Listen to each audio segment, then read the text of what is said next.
everybody, and welcome to the Starving Artist Development Podcast, where we talk to Detroit's cultural artists, discussing the highs, the lows, and artist development that help shape Detroit's originality. I am your host, Gabrielle Caruthers. Today, I have a very special guest, and it seems like all of my guests have been very special because I've known a lot of them for a very long time. But of course, this one is another very special guest because I have known her since she was in my sister's womb. First things first, let me just run off her resume. She is an award winning journalist. She just completed her internship with the New York Amsterdam News. She has a mentorship with the New York Times. She is a recent graduate with Michigan State University. Go Blue. Go green. What? Go Blue. Go green. She is a podcast host for All Shades of Chocolate.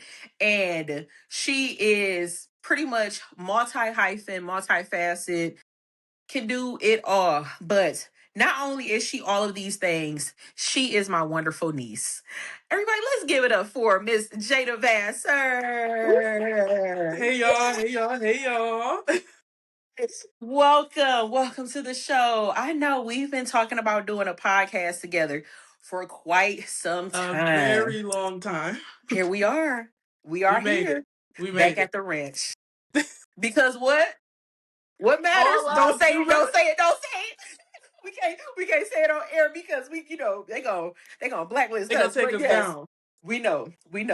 So let's hop into today's episode. So first things first. You are an award-winning journalist. Like, how does that sit?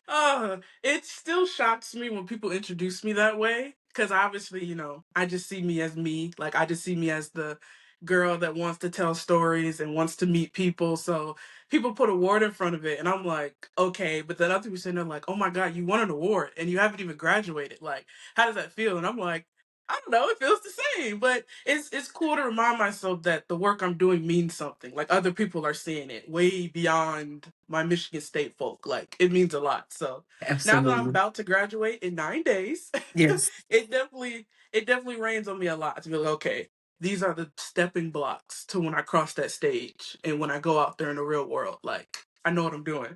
Yes. And one thing I can say, something that honestly wasn't taught to me as a Wayne State University alumni when I was in school, building those foundations and setting up those foundations early on, even prior to graduation. I had internships, but there were some life lessons, both personally and professionally. I think you have pretty much just honed in and you've learned through experience, through trial and error, and you've accomplished a lot in a short amount of time, even before graduating as an MSU student. So, I mean, I always talk about how proud I am of you. As a matter of fact, Thank you. I remember going to the gym one night and seeing your face blasted on the big screen, and I was in there losing my mind. But just being so excited for you and knowing your humble beginnings and stuff and just everything that you've gone through, but also everything that you've overcome, like your resilience, your creativity, and the way that your brain can just meticulate certain things and how you cultivate these amazing stories about very boring subjects, might I add, but you make them, very interesting. And I definitely want to tell you that, not just as your aunt, but just as somebody who supports the journalism community. I mean, I am proud of the work that you are doing and that you continue to do. And I mean, if anything, listen, this is only the beginning, okay? And I know it's probably like, wow, like I've already accomplished all that. And I'm only like, what, 22? Yeah. Yeah, 22. Because you child. Whew, and that's still young. And you still have a long way to go. So, I mean, again, you have established your portfolio at such a young age. And I mean, you did it with a lot of grit, not really knowing the steps and just kind of learning as you go and just asking the right questions. So, when did you decide that you wanted to pursue journalism? When I got to college. I I knew I wanted to write. I've always liked writing. English was my strongest suit. It still is to this day. I couldn't do nothing else. I didn't like science. Don't care for science. Math, so. But English, I really liked writing and I really liked telling stories. So I said, okay, I want to be a writer. So I'm going on, filling out Michigan State, looking at all what the major stuff require, and I saw the writing and I was like, uh, I could see myself doing that, but I just don't know how far it'll take me. So then Mhm. I saw the word journalism. Now at that time, the only kind of broad view of journalism I had was TV reporting. And I do not, as of right now, I do not want to be on TV. I don't Okay. want to be in front of the camera. I don't want to be with the mic in my hand. Like, I just don't see that as me. But I kind of was looking through the classes and I was like, okay, there's other avenues you can take. You just don't have to be on TV. Mhm. So I applied to Michigan State. I put in for journalism and I sent it there. And I remember my first semester at Michigan State, I had journalism 108, which was the world of media. Everybody has to take it when you're a journalism major. I think I took that my first year too. Yeah, yeah. It's me and like 20 other kids. It's this really small class because I was in the honors program at that time. So it's me and 20 other kids, and we're kind of just talking about what all we want to do. And nobody wanted to do TV. Mm, Everybody wanted to do film. They wanted to do, YouTube videos. Like they wanted to do editing. And my professor was like, yeah, this is all really good avenues of journalism. And I'm like, wait a second. You're telling me we all are considered journalists, but we don't have to go on TV? She's like, yeah, mm. you never have to go on TV if you don't want to. I said, oh, you sold me. You sold me. So I chose journalism. I stuck with it. I'm so happy I stuck with it. I really like what I do, and I've liked what I've done. It's hard. Don't get me wrong. It's very hard. To me, as biased as I am, it's probably one of the hardest things someone can do out Mm, there. Like, up there with medical and all that stuff. Like, it might not be the same when you're doing it, but the strength it takes to be a journalist is a lot. Now, mm, I don't think people recognize that. They just see somebody going to talk to people and writing a story, but it's so much more than just when you get the story out there. Like, that's months of work to put out that one article, and sometimes you're mhm, working on three at the same time. So mm.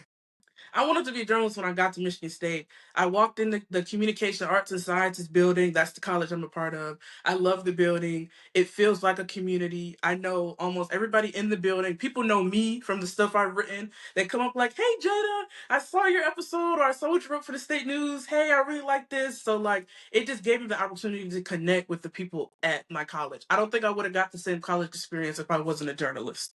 Wow. Wow, that's amazing. Listen, let me tell you something. I don't know if I've ever shared this with you, but when I was rejected from the Wayne State Dance Department my first year, I actually decided to pursue journalism originally. And yes, I was originally a journalism major at Wayne State. And it's safe to say I fell asleep in most of my classes, absolutely. I ended up dropping out of college for a year to go work at Disney, and then I went back and re-auditioned for the dance department. Um, while I was enrolled in the dance department, I decided to just finish out my minor in communication studies since I still, had an interest in like broadcast journalism. So if I weren't a dance educator or like an arts educator, I always thought about pursuing broadcast journalism. And I do not like being on camera either. So we have that in common. We definitely have that in common. But I know with this podcast, I said, you know what? I'm going to show up. I'm going to show up on camera. With my Yes. last podcast, Jean Marie taught me, I was able to record a lot of content behind the scenes and just, do my audio recordings and stuff. I obviously, you forget that that is broadcast journalism when you have to plan out your content because it takes months to plan out that kind of content. And sometimes you can be working on two or three stories. But originally, I know when I started out, it was just something fun to do. And now for me, reporting on different things that are going on in like the cultural arts community, especially here in Detroit, and just you being a cultural artist and really not only pioneering journalism as a young writer, but the storytelling that you use in order to capture the essence of what's going on in the city, what's going on outside of the city, but also to raise awareness on very important subjects that, a lot of us may not know about. Yeah. And I know growing up, and I want to kind of bringing up our family history, but growing up in Miss B's house, she watched the news a lot. Sandra watched the news a lot. Yep. So, at some point it's kind of like, well, I guess I didn't realize it, but I was kind of, venturing out into journalism, unbeknownst to me, because, you watch the news a lot. And then, of course, Nana always watching CNN Man. or Man. Rachel, whatever her name is, right? So it's kind of like it's almost ingrained in us to just be around, broadcast journalism or even just journalism. But the amazing thing is, like I said, how you cultivate these stories. So, what is your writing process whenever you are working on an article? Mm.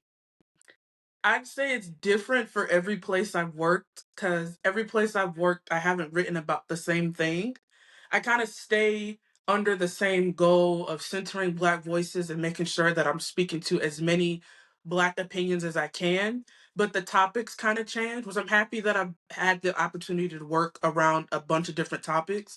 So I'd say for my most recent internship, this was something that was new to me because I've never done investigative reporting before. This was my first kind of jumping into the field with investigative reporting.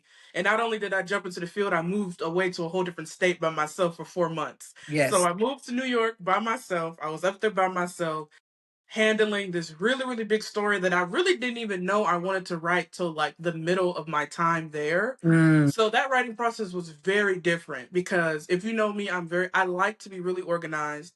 I don't like when plans change. I don't like when situations become something I can't control no more. I'm Cause starting to think you and I are the twins. I don't know. It's very weird. They say that sometimes the sister's child yeah, looks more like the aunt than the actual yeah. mother.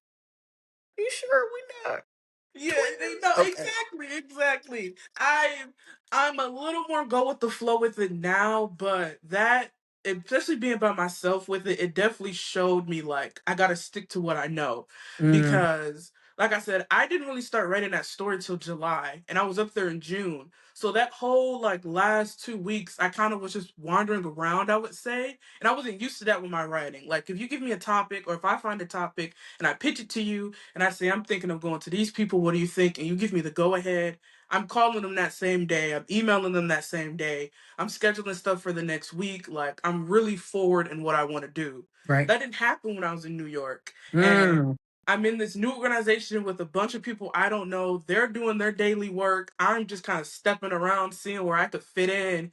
So that writing style just kind of changed to trust the process. And it was a Mm. hard trust the process because I was throwing around so many stories to my editor, and that's where I've always gotten criticism, and I know I can take criticism really well. But that internship was some really, really hard criticism I was not used to. So not only Mm. was I kind of felt like I was biting bullets, and I get in my own head and I'm like, okay, maybe I've been doing this all wrong. Maybe the way I've been writing just isn't what the real world is telling me to do. Like maybe I gotta Mm. change. But I just had to soothe myself, get all those anxieties out the way. And I'm like, look, this isn't my first rodeo. Mm. I've done this twice, 3 times before this internship, and I'm gonna do it again afterwards.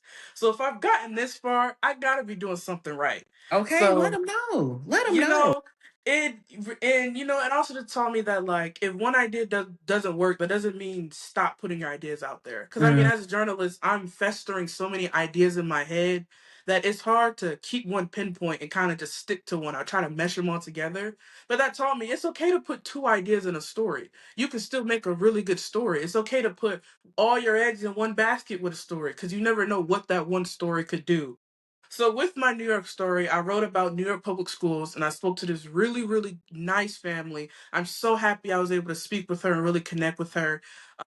I talked a lot about her daughter's journey with public school and how they all have special needs and the challenges that they went through, and her telling me about the countless meetings she had with professional staff and how she felt her daughters just weren't thriving. And I was able to take that story and put it into an article with facts, with data from other New York City public schools to show their community, like, hey, this is an issue.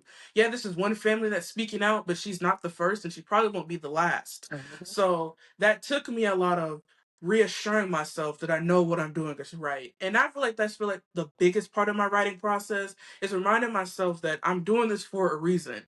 Because if I wasn't meant to do it, I wouldn't be here in the first place. I wouldn't have went through Yes. all these classes. I wouldn't have went through all these people giving me nominations and seeing my story get republished in all these different places. Like, I'm here to do this for a reason, and I'm good Yes. at it.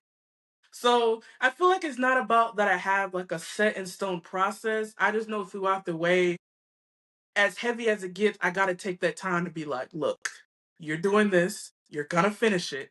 Whatever the product is gonna be, you're gonna be happy with it. You're stressed right now, but it's not, It's this is going to not how work you're gonna out. be when it's over. And it Yep. wasn't like that when it was over. I'm really happy with that story. It was the front cover of the newspaper. That was the first time I ever seen my paper in print before. It was the front cover. The editor put it on the front. He said, I really like the story. You're going to be the front cover. You got to wait a little bit, but you're going Wow. to be the front cover. So when you pick up that newspaper, that's my story on the front, and it's my name on the byline. And I couldn't be happier with that story. That is my favorite story I've written. I I was couldn't be going to happier. say, yes, I've read a lot of your articles, and I think the article resonated with me the most because I literally just left working in education, and a lot of the stuff that you talked about was spot on. And teachers, we talk about it, but a lot of people, they don't believe us unless if it's coming from somebody else, right? So Yeah. you being able to be a vessel for other educators, but also parents that are struggling to find resources that they need in order to meet the needs of a child who may have an indifferent situation, right? Because I know we try not to say special needs, especially as educators, but when we talk about being able to find and allocate these resources for our students, first things first, the resources have to be available to us in order for us to be able to provide, or else we have to tap into our own network to make sure that we get these resources. And I mean, I could go on and on about my experience working in education, but I know there have been times where I literally had to sit and cultivate a plan and reach out to people that I don't know from Adam and just tell them my story about some of the indifferences and injustices that my disadvantaged students were facing when I was still teaching dance at a charter school, and how they needed help just allocating certain things because we didn't have the funding nor the budget. And I had already tapped into my check several times to provide these resources for my former students on my own dime, even when I was only making 50K a year as a dance educator, right?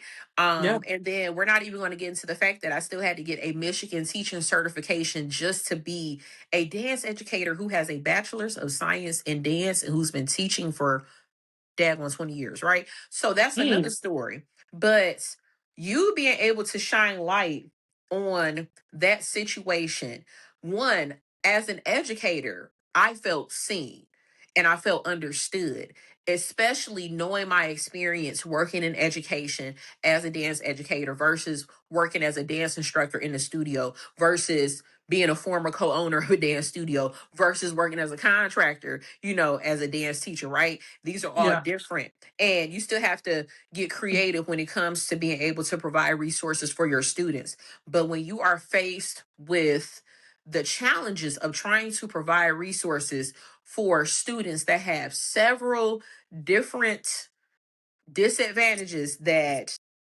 you can't do everything by yourself, and you don't have the budget nor the money nor the time to implement these resources, it makes it hard for us as educators to be able to do what we need to do, right?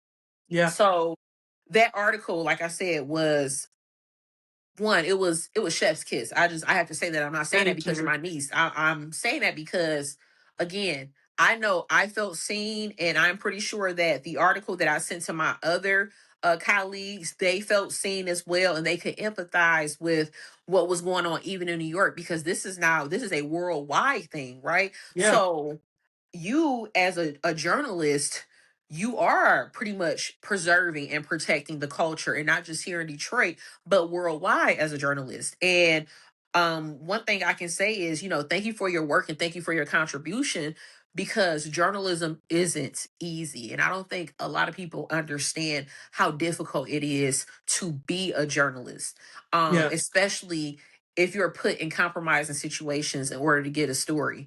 There are journalists that lose their lives in order to secure these stories, to raise awareness on certain issues. And it makes me sad when I think about how hard it is for a journalist just to report a story, right? I just did an interview with Bryce Huffman, who is a screenwriter, and he's also a journalist for Bridge Detroit. And he was talking about, when you are a storyteller and you report on certain stories, especially when you work with certain organizations, sometimes you do have to be careful with the message that you're putting out versus when Yep. you're doing like an independent project. So, as a Detroiter, because you know how Detroit people are, you know how we can get.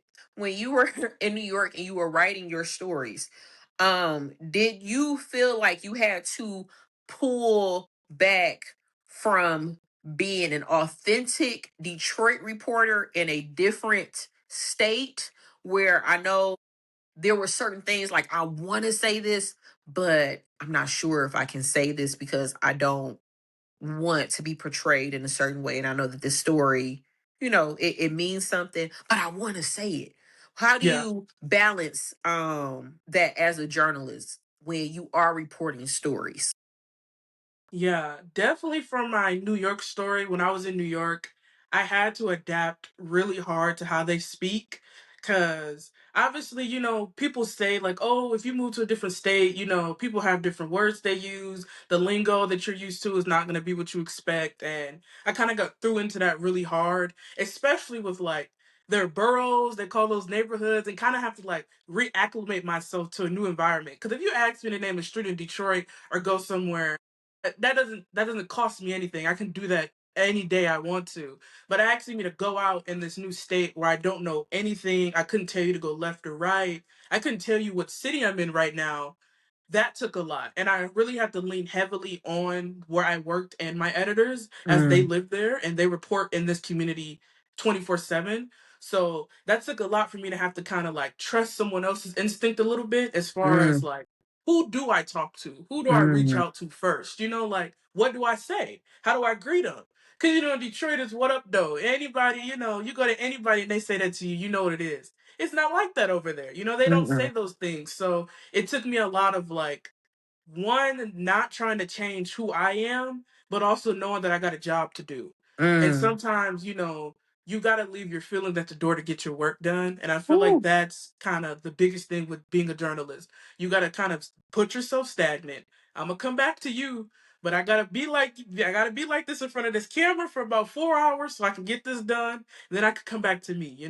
So I kind of felt myself doing that a lot. And it's interesting because this internship taught me a lot. It taught me a lot about me. It taught me a lot about who I do and don't want to work for, who I want to Mm, respect as an editor, who I don't respect as an editor, who I don't respect as a reporter, and who I do respect as a reporter. Because I had a bit of problems when I was in New York. I'm not gonna lie. I had a lot of problems, and I almost left early because of them. They really mm, almost tarnished this internship for me, mm. and it got saved because I had one editor.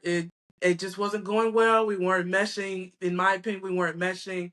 That's why I really felt like my voice wasn't being heard, or the way that I was writing just wasn't acceptable to him or to them. Wow. And that's where it really got rough for me, to where I felt like, okay, because if you ask anybody, they know, if you change too much of my story, I'm not gonna write it because it's not me no It's more. not You me. It's put not your my voice. hand all over my sentences, and I get, editing, because I'm an editor. I know how to edit. So I know how these things go.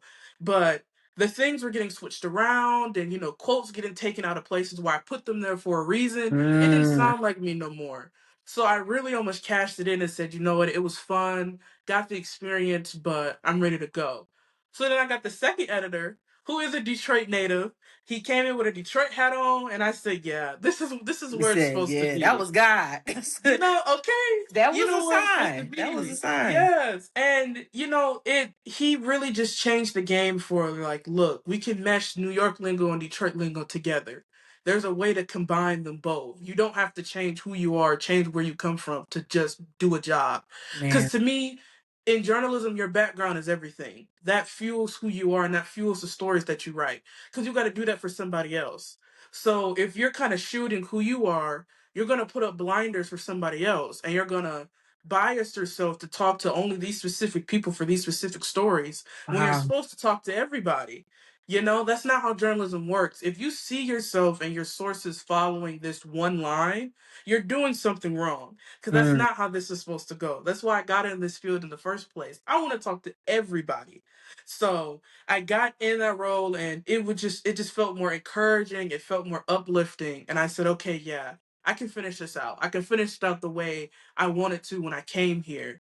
So that internship really, yeah, it taught me a lot about regrounding me, speaking up for me, because these people are twice my age. I'm the Yeah. youngest person working at these organizations. So don't look down on me because I'm 22. Being Yeah. 22 doesn't mean I don't know what I'm doing. I'm just Yeah. 22, and you may be 40, 50, whatever. I've done this for 20 years. And, we can all have those stories at the end of the day. But if I'm having a problem, I feel like I should just address my problem. And doing that, I really credit a lot to that internship because now going forward, I know what I'm looking for. And I thought I knew before, and I did know before, but going through an internship where I kind of had to go through conflict, because I never really had conflict like that before in my other internships. They were Okay. pretty smooth. Little bit of rocks, but not no big hurdles. That hurdle, I said, yeah, yep, I know what to do now. Now I'm just Yeah. more confident. So yeah. And you know what? I'm so glad that the editor from Detroit graced you with his presence because to me it sounds like that was a godsend. It sounds like God was Yeah. sending you a message and saying, Jada, you're supposed to be here. Don't leave yet. I know it's getting tough, but don't leave yet. Let me send you somebody to remind you why you deserve to be here just like anybody else, right? So good for you for finishing out that internship because I know by firsthand I did the college internship program for Disney. I completed two of them and I almost left the last 2 weeks. And that was the second internship because of my roommates. So, and because of my boss, and because I had two haters at my job that was trying to get me fired because I ended up being Mm, the trainer and making more money than them. And they were working there longer than me. So I mm, get it. I yeah. get it. But at the end of the day, my boss who actually came back from chemo. He was literally doing chemo and he came Mm, back and he said he completed my evaluation. He said, "You're the only evaluation I've completed since I've been back, and you're the only evaluation I requested to complete because I wanted to tell you personally, myself, that although we had our ups and downs and our struggles, I want you to know that your tenacity and your resilience is going to carry you far." But when that man said wow. you can literally be the next Oprah, I was like, all right, get out my face. Now you just kissing my butt, right? But he made my internship so difficult for no reason at all. Mm, But what he did mention, he said, I can respect the fact that you didn't treat me any differently because I have cancer or because I was going through chemo. You treated me like a human being when yeah. everybody else was walking on eggshells and, being very timid around me or, just being very thoughtful with their words, but you're straight, no chaser. And I was like, well, I'm also a Detroiter too. So like you Okay. said, you gotta know a Detroiter to know a Detroiter. And one thing about Detroit, and Nick Speed said this too, this multi-platinum producer, he mentioned, he was like, Detroiters are not afraid to be themselves at Not at all. all. And you will get the authenticness of a Detroiter, whether you like it or not. But the thing is that when other people experience that authenticity, that Detroit grit or that Detroit style, they can respect it because they know that, we're about our business. And one Yeah. thing we've always been, deemed the underdog, but you can only keep us down for so long. We're always going to rise to the top. And let's talk about Detroit's resilience too. And even you being a journalism and reporting as a Detroiter in a different state and just getting that experience. So we see the city is starting to come back, right? Yes. Now, as we all know, the city, or should I say Detroit, never went anywhere, right? It's Yeah. just now you have investors coming in and starting to capitalize on opportunities that were already here, or the opportunities that we as cultural artists or creators or change makers didn't have access to, certain funding, right? So we Yeah. couldn't invest in the city the same way we wanted to. However, we're still a part of the ecosystem here in Detroit. So we talk about the fashion, we talk about the hair, we talk about the food, the music. Whenever you're writing, right? You're in your grind and Mhm. you in the studio and you're writing, you doing your thing and stuff. What is something that you can take from home that helps you with your writing process? Mm. That's a good question. Something I can take from home. Oh, definitely music. Yes. 100%. I when I'm doing homework, an exam, a final exam, which I just did a few days ago, I have to play music. And not no soft music either. Like I need something upbeat. I need the lyrics to pump me up because that's what's gonna push me through to, finish my work, especially when I'm writing. I can remember a handful of times when I worked at the state news. Both of my headphones are in. I'm on my laptop just typing, typing, typing away. And you look at the clock and I got 2,000 words. And I said, where did these come from? Okay. Look at that. Definitely the music. I mean, Detroit is so, it'll always be music to me. Like, knowing that history, and I can remember doing projects in school about Detroit's musical history and how it's important to know that some music came from here, Oh, and yes. when you hear the name Detroit, it doesn't always have to be bad. You gotta No. look past what the media, and I work for the media, what the media Yes. has wanted you to believe about the city, a city I came from, a city I Yes. grew up in, a city I went to school in, graduated from, still go home to visit. Like, my family is still in these neighborhoods. Like, this is a city that has so much to give. And I see people trying to see that now, but I wish that people were doing it the right way. Don't do it because you see influencers coming in and they're like, oh, I'm coming to Detroit. People always say this and that about Detroit. I'm about to see what's up with it. Like, no, come to learn. There's a Mm. lot of, even just walking down any street, there's so much deep roots that you could find in Detroit. Like, do it for your own personal benefit. Don't do it to prove something to somebody else who's all the way on the West Coast saying they, or to somebody who said they're from Detroit and they're from West Bloomfield. Like, do it for your own benefit. I I worked at two Detroit internships. I worked at Detroit Public Television and I worked at Planet Detroit. Oh, And good.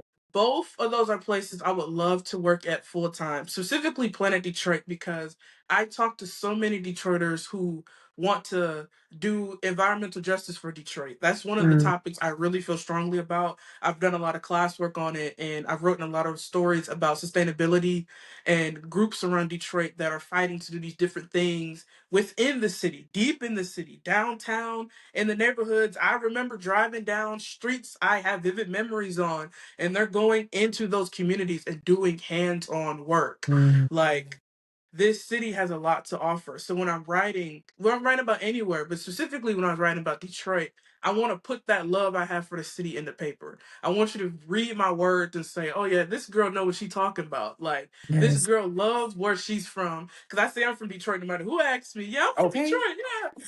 Yeah. I work for Planet Detroit and I'm from Detroit. That's why I'm Yes. working for this organization. I I'm a rep it forever. Like, it's not something that'll go away. I'm not ashamed of it because I mean, there's bad things everywhere, but let's get past that and let's look at what's underneath. Like, it can give you so much. So, and one of the things it can give you is music. Like, I Yes. listen to music 24/8. Like, one thing you could count on is me listening to music. And I got that because growing up in Detroit, we come from a music family. Yes, we do. Everybody. Music is all around us. It's been around me since the day I was born. So I'm taking that with me no matter where I go. It helps me work. I can't live without it. Mm. I love that. I love that. And listen, I can sit here, I can talk to you for hours. I mean, just listening to your stories, your experiences, your internships, and just, your overall journey as a journalist and a catalyst for the city, especially as a cultural artist.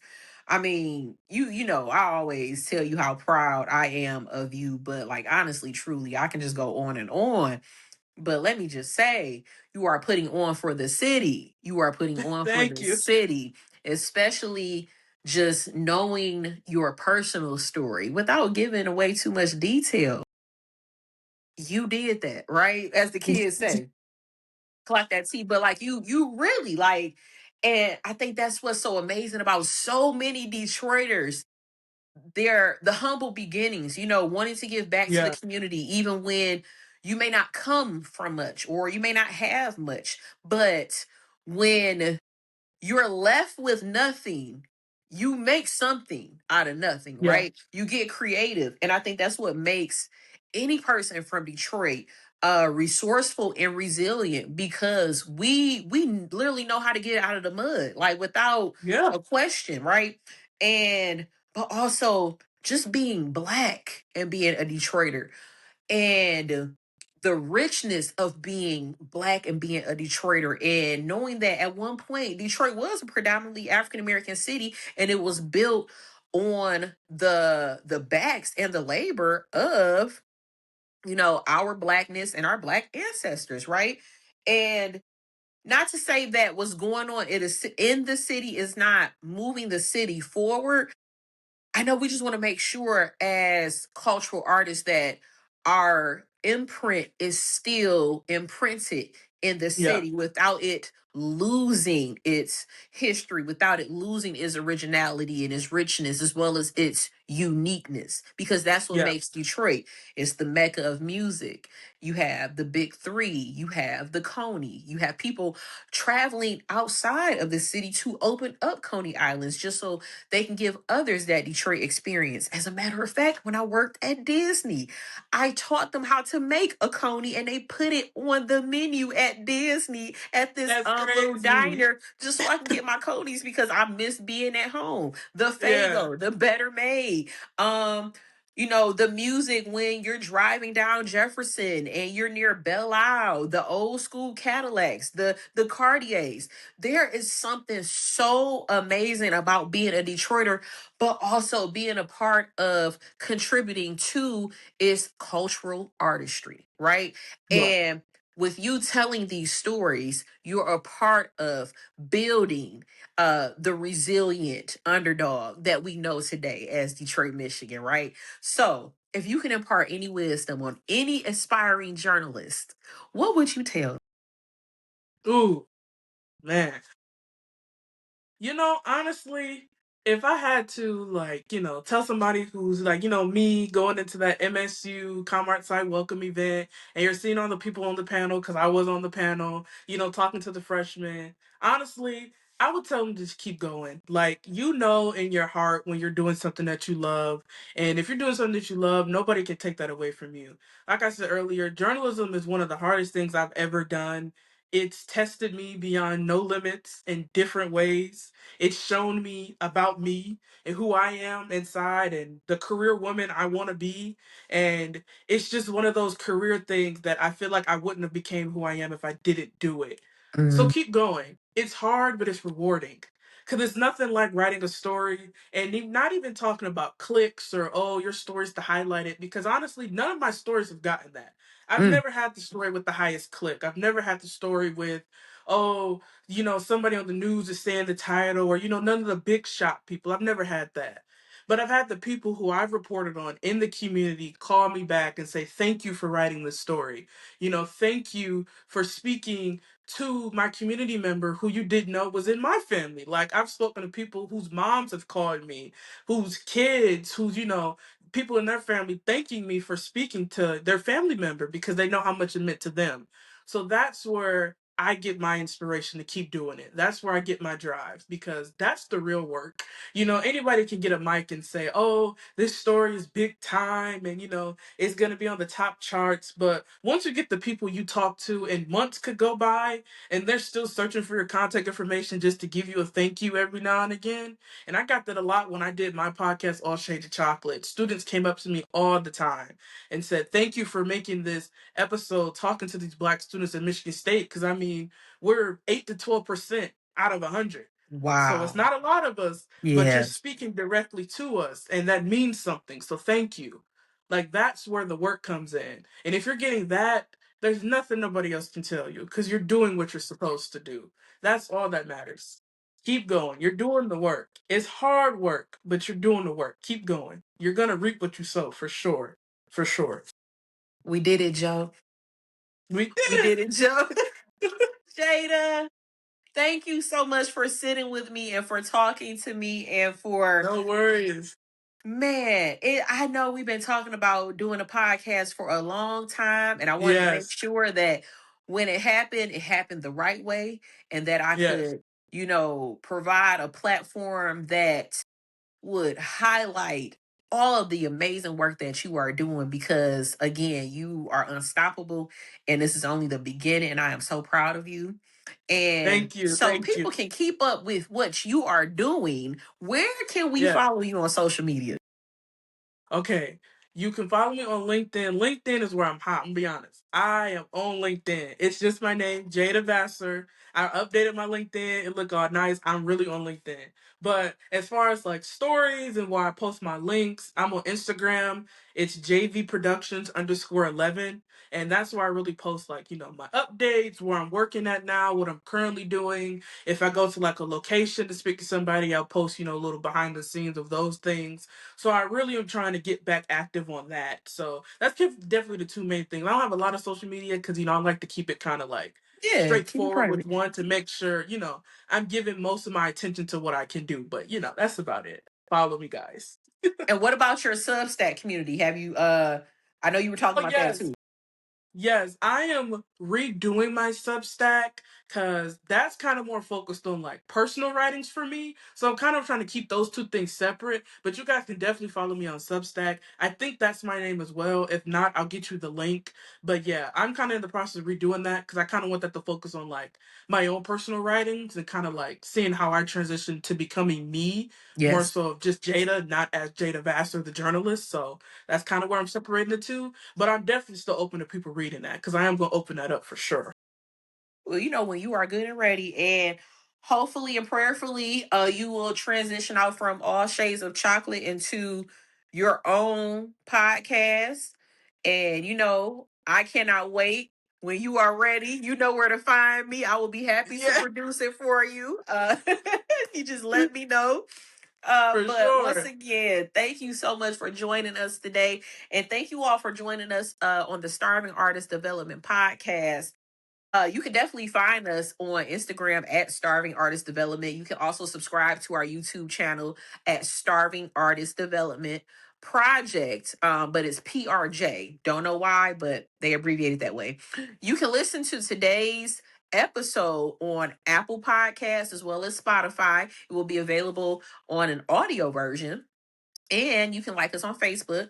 But if you have any questions, any concerns, you want to, shout us out or whatever, hit us up. You can hit us up at info@starvingartistdevelopment.com. And of course, you can also visit our website at www.starvingartistdevelopment.com. Please, everybody, oh my gosh, these projects are a labor of love.